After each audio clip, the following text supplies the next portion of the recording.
mau langsung lanjut ke Pak Abraham. Pak Abraham, tadi kan Pak Wagub sudah mengatakan bahwa konsep dari PSBM yang diterapkan atau diinginkan oleh Pak Jokowi sudah diterapkan di DKI Jakarta. Istana melihatnya begitu nggak sih?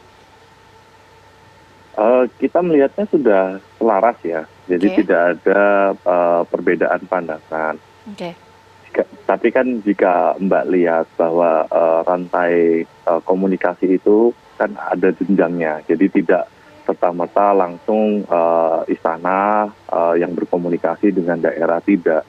Kita ini punya Satgas Nasional, kita ini punya Satgas Daerah yang sudah dilakukan oleh DKI tidak bertentangan dengan apa yang jadi arah kebijakan nasional, karena sebelum DKI menerapkan sudah menerapkan PSBB, tapi melakukan pengetatan PSBB, itu sudah ada komunikasi dengan Satgas Nasional, sehingga ada pertimbangan-pertimbangan yang sudah dipikirkan masak-masak sebelum diterapkan PSBB.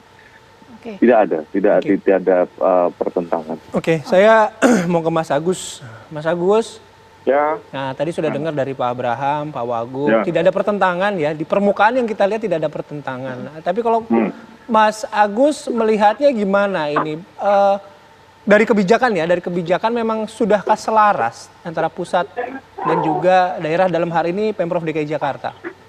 Gini loh, kan kalau saya kan dari awal memang inginnya itu kita konsentrasi menangani kesehatan dulu. Jadi bulan Maret lalu saya memang bilang itu di karantina saja, supaya karena undang-undangnya kan undang 6 itu undang-undang karantina. Nah, jadi sekarang sudah terlambat menurut saya kalau mau di karantina. Sudah 7 bulan, masyarakat sudah jenuh dan bisa marah. Nah, jadi sekarang kan yang pemerintah sudah menetapkan PSBB.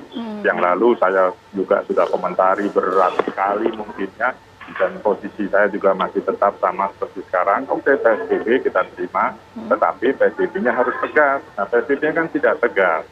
Karena PSBB tidak tegas, sehingga susah menanganinya. Dan sekarang kan berganti-ganti gugus tugasnya, jadi ketidakpastian dari soal kebijakan inilah yang membuat semua bingung. Nah, apa yang menyebabkan ketidakpastian ini, Mas Agus?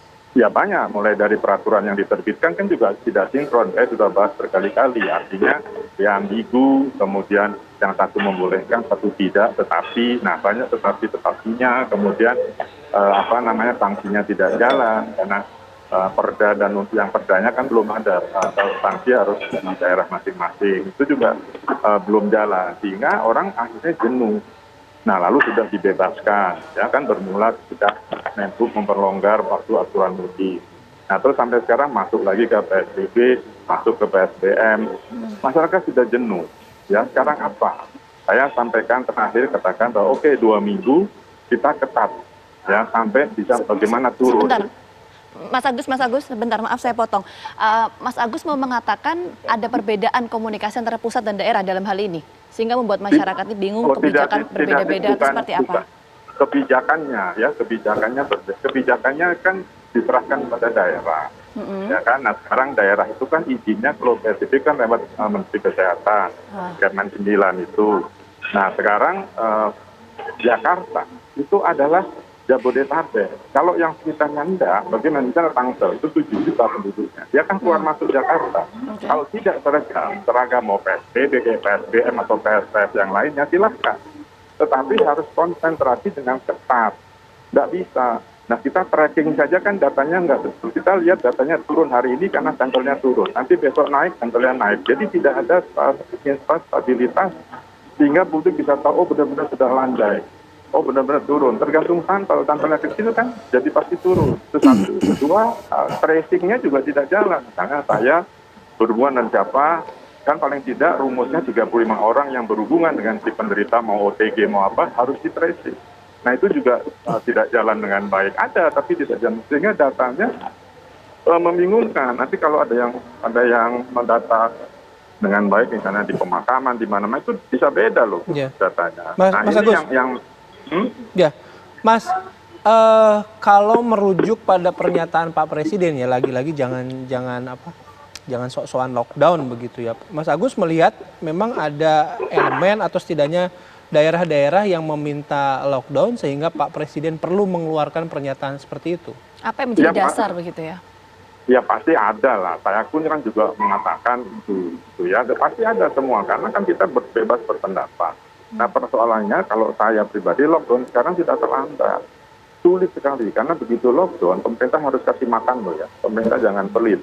Nah sekarang kan uangnya sudah habis selama 7 bulan itu cukup besar. Nah kalau di lockdown sekarang bagaimana? Ya, jadi PSBB oke lah PSBB jangankan, tapi dengan ketat jangan terus nanti diperpanjang. Nah sekarang ini sudah turun berapa? Kan kita nggak tahu, kemarin turun karena sampelnya turun 37.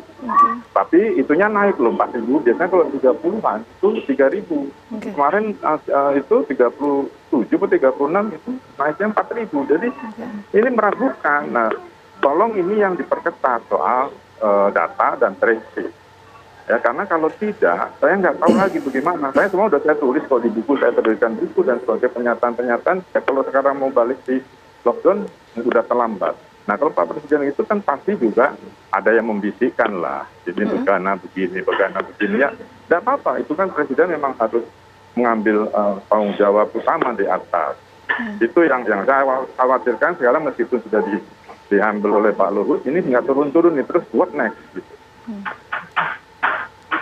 Oke, saya mau nanti berbincang kembali dengan Pak Wagub dan juga Pak Abraham, tapi kami harus jeda dulu sinak. Kami kembali hadir, usai jeda.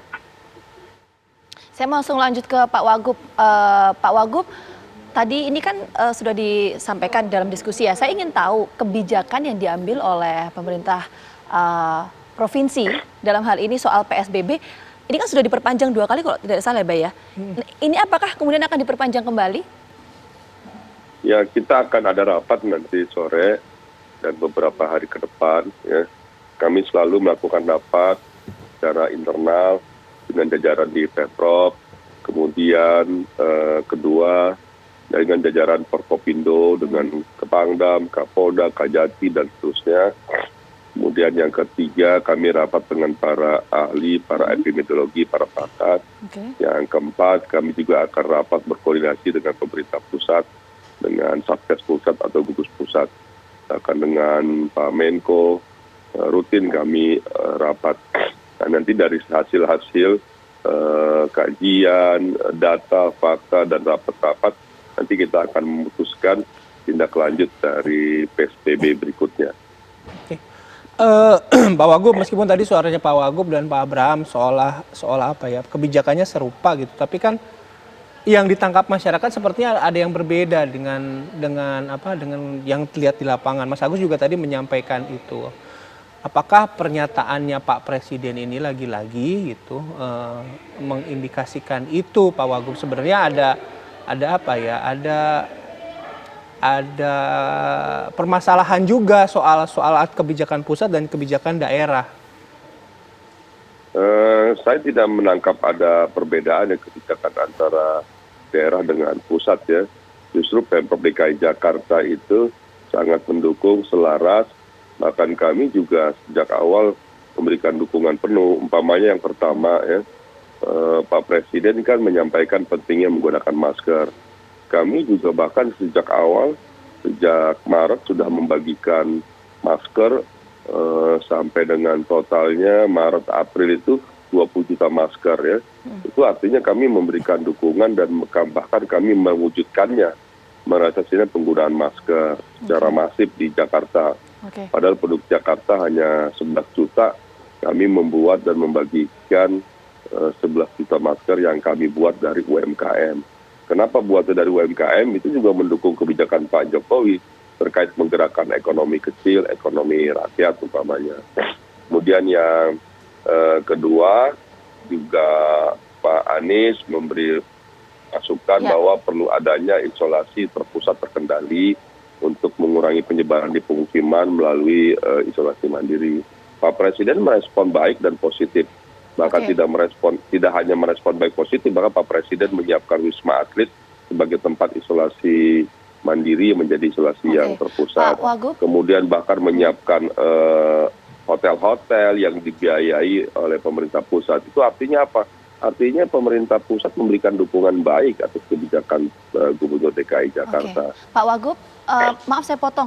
Lantas bagaimana kemudian Pak Wagub menjawab ya Pak ya pertanyaan publik bahwa ketika misalnya diberlakukan PSBB di wilayah DKI, ini ada sejumlah sorotan yang disampaikan oleh sejumlah menteri kabinet?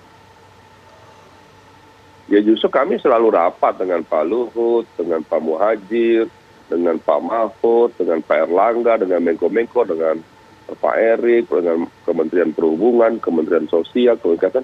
Jadi kami rutin rapat ya, tidak hanya di level pimpinan, di level bawah pimpinan, umpamanya dengan deputi, dengan dirjen, dengan asisten kami di level kami, sekda terus juga berkoordinasi terus ya.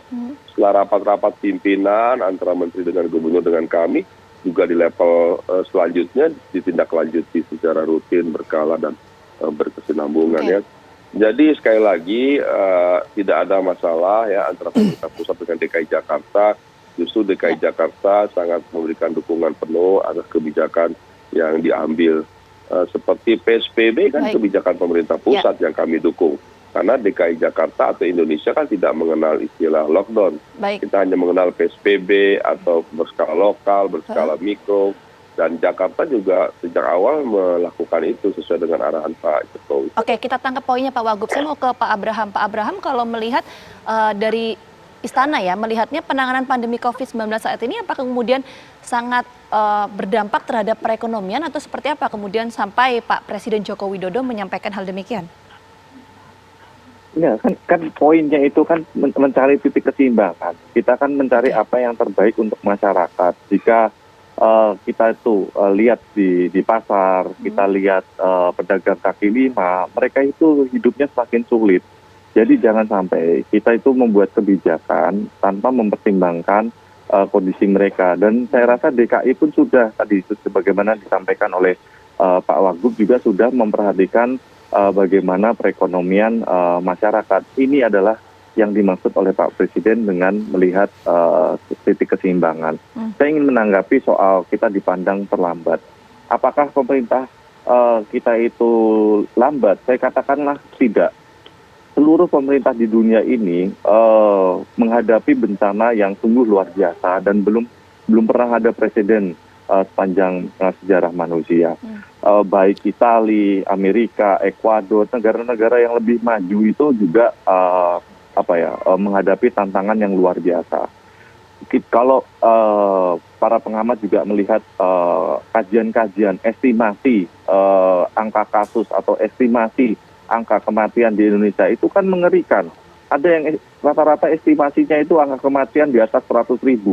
Sekarang itu angka kematian kita hanya 11.000. Jadi janganlah dibilang kita pemerintah itu terlambat. Enggak, kita sudah bekerja dengan sangat cepat. Koordinasi pusat dan daerah ini sungguh luar biasa. Banyak terobosan-terobosan yang terjadi.